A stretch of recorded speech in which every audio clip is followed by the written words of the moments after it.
Hey AP Calculus, this is Mr. Aiden. This is AP Calculus AB. We're going to be taking a look at the 2019 free response problem number 2. Remember, number 1 and number 2, you can use calculators. You need to use a calculator, and you need to know how to use that calculator. So we're going to get a chance to graph a little bit today as we get through this problem. So let's take a look at this number 2. We have a velocity of particle P.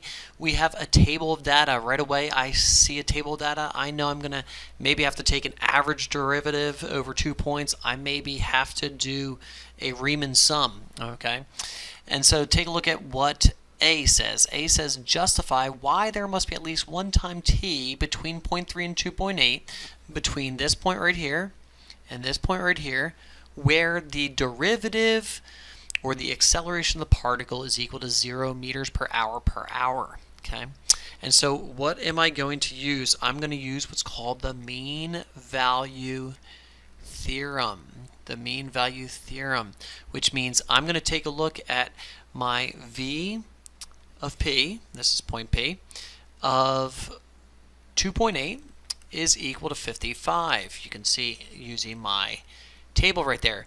VP of 0.3 is equal to 55, which means if I'm going to take a look at the average derivative of that, the average rate of change of that rate of change, I'm going to do y2 minus y1 minus x2 minus x1, 55 minus 55, 2.8 minus 0.3, and what do I get is 0 meters per hour squared, which means using the mean value theorem, I know that v prime of t at some point c has to equal 0 as well. And so that is using the mean value theorem. We're going to get 2 points for that. Number 1, for knowing that for taking a look at the slope of this line, and number 2, justifying it using the mean value theorem. The mean value theorem. And so 2 points for problem number A. Let's take a look at problem number B. Problem number B is asking me to do, yes, a Riemann sum. What type of Riemann sum? A trapezoidal Riemann sum. Remember what is a trapezoid? A trapezoid is you have y2 and y1, and you're going to do the average, y2 plus y1 divided by 2, and you're going to multiply that by your change in your x, and then you're going to add them all up. So I'm only going from 0 to 2.8, if you can take a look right here. So from 0 to 2.8, I'm going to do 55 plus 0 divided by 2 times by the width of 0.3. Just take a look at this data right here. I have negative 29 plus 55 divided by 2 times the change in my x, which is 1.4. And plus my 55 plus my negative 29 divided by 2, and look at the change in this distance is 1.1. I'm going to add all of these up on my calculator, and I get 40.75 meters. That is the distance, sorry, that is the displacement that I traveled over this value at 40.75 meters. So you get 1 point for setting up your trapezoidal Riemann sum. 1 point for your answer right there.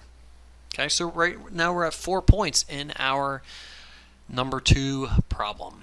Okay, let's take a look at C. C is adding now a different function. We have a different particle Q, and right away you might want to define this particle in your calculator. I didn't, because I knew I was almost done with my calculator, so I was just started plugging it in, but I kind of wish I would have defined this as Q of t or something like, or Q of x or something like that. And so I want to find out the time interval with which the velocity of this particle is at least 60 meters per hour. So what did I do? I went into my home screen. I went into my graph. Okay, I think this is the easiest way to do it.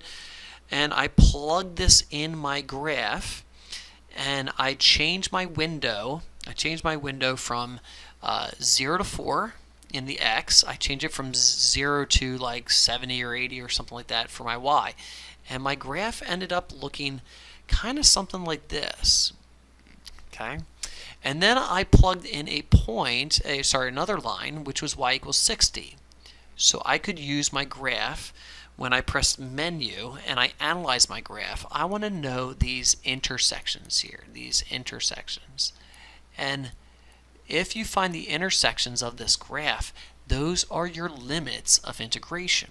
And so I found, using this, I found my limits of integration to be a time of 1.87 hours. It's actually 1.866 or something like that right here. And another time right here of 3.52 hours. And that is the time with this is at least, you can see it's greater than 60 meters per hour. And so then I wanted to find out the distance. You can see the distance. So how do we find out the distance? Well, we're going to integrate from 1.87 hours to 3.52 hours of this VQ t with respect to t, but remember that just finds the displacement. We want to find out the distance, so I do the absolute value of this, the absolute value. And I end up finding my value to be about 106 meters. 105.929 is what I got. 106 meters is the distance I traveled. Okay, so this is, I ended up using my graph to find my limits or my values, the interval of time, which means you get 1 point for the interval of time. Okay, 1 point for the interval of time. The next point you have is your value of setting up your distance integration right here, the definite integral. So you get 1 point for setting up your definite integral, and then 1 point for your answer. So that was worth a 3-point problem, a 3-point problem right there for C. And lastly, we have D. D says at time equals 0, particle Q. Now keep in mind, I'll give you what this VQ of t equals, remember it was 45, the square root of t times the cosine of 0.063 t squared. Okay, that was my function. And I know it's starting at -90 is my position. And I want to know the distance between particles P and Q at time 2.8. So I have to know at what is the position of this particle Q.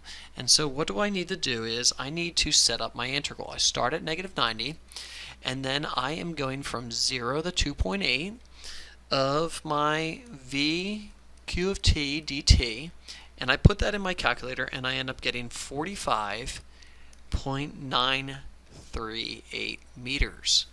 Now, if we come back here, we know this point Q at 2.8 meters, using our trapezoidal Riemann sums, was 40 point.